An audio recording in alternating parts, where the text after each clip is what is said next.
Hi అండి, అందరికీ నమస్తే. Welcome back to Bhavitha cooking channel. ఈరోజు వీడియోలో వచ్చేసి సపోటో జ్యూస్ని ఎలా ప్రిపేర్ చేసుకోవాలో చూపించబోతున్నాను.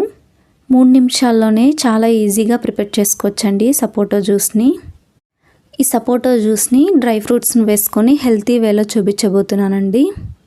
చాలా అంటే చాలా రుచిగా ఉంటుంది. చిన్నపిల్లలైనా పెద్దవాళ్ళైనా సరే ఇష్టంగా తాగుతారండి.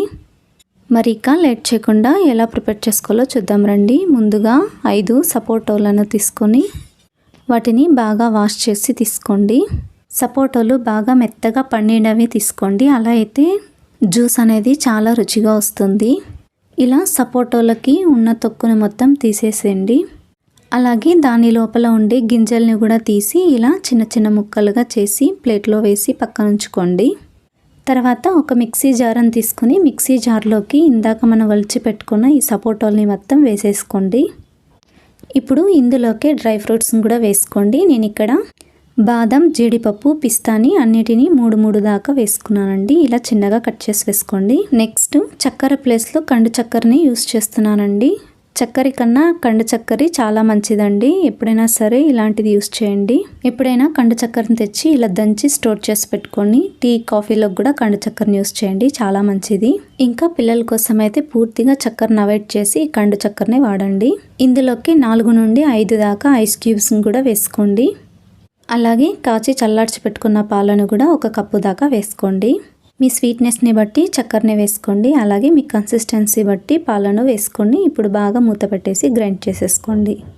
ఈ జ్యూస్ అనేది చిక్కగానే ఉంటుందండి, పల్చగా ఉండదు. మీకు పల్చగా కావాలనుకుంటే కొద్దిగా నీళ్ళను కూడా వేసుకొని మిక్సీ పట్టుకోండి, సరిపోతుంది. చూడండి, ఇలా మెత్తగా ఇంతవరకు గ్రైండ్ చేసుకోండి. ఈ కన్సిస్టెన్సీలో ఉంటుందండి జ్యూస్ అనేది. ఇప్పుడు సర్వింగ్ గ్లాస్ తీసుకుని ఆ గ్లాస్లోకి చాక్లెట్ సిరప్ని ఇలా వేసేసుకొని సర్వ్ చేసుకోవడమేనండి. నేను చేసుకున్న జ్యూస్ క్వాంటిటీకి వచ్చేసి 2 గ్లాసులు అయితే సరిపోతాయండి. అందుకే నేను 2 గ్లాసులోకి చాక్లెట్ సిరప్ని వేసుకుని రెడీగా ఉంచుకుంటున్నాను. ఇలా సిరప్ని వేసి రెడీగా చేసుకున్న తర్వాత ఈ గ్లాస్లోకి మనం ఇందాక చేసి పెట్టుకున్న సపోటో జ్యూస్ని వేసుకొని సర్వ్ చేసుకోవాలి. ఇలా గ్లాస్లోకి జ్యూస్ని వేసుకున్న తర్వాత ఇందులోకి ఐస్ క్యూబ్స్ని వేసుకోండి, లేదంటే స్కిప్ చేసేసేయండి. మనము ఇందాకే మిక్సీ పట్టుకున్నప్పుడు ఐస్ క్యూబ్స్ వేసుకున్నాం కాబట్టి మీకు కావాలంటే వేసుకోండి, లేకుంటే లేదు. ఇప్పుడు పైనుండి చిన్నగా కట్ చేసి పెట్టుకున్న డ్రై ఫ్రూట్స్ని వేసుకొని గార్నిష్ చేసుకోండి.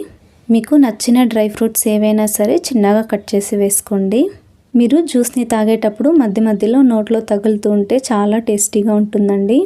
నేను ఇక్కడ బాదం, పిస్తా అలాగే జీడిపప్పును 3టిని కూడా వేసుకుంటున్నానండి. మీ దగ్గర ఉంటే ఏ డ్రై ఫ్రూట్స్నైనా సరే వేసుకొని గార్నిష్ చేసుకోవచ్చండి. ఇప్పుడు పైనుండి చాక్లెట్ సిరప్తో కూడా గార్నిష్ చేసుకోండి. చిన్నపిల్లలైతే ఇలా గార్నిష్ చేసిస్తే చాక్లెట్తో చాలా ఇష్టంగా తాగుతారండి. చిన్నపిల్లలు కొంతమంది సపోటాని ఇష్టపడరు కదండి, అస్సలు తినరు. అలాంటి వారికైతే ఇలా జ్యూస్ చేసి ఇలా గార్నిష్ చేసి ఇవ్వండి, చాక్లెట్ సిరప్తో ఖచ్చితంగా తాగేస్తారు. అంతేనండి, సపోటా జ్యూస్ రెడీ అండి. మీకు ఈ రెసిపీ కనుక నచ్చినట్టయితే లైక్ చేయండి, షేర్ చేయండి, సబ్స్క్రైబ్ చేయండి. మీ ఫ్రెండ్స్కి, రిలేటివ్స్కి కూడా షేర్ చేయండి. Thank you for watching video.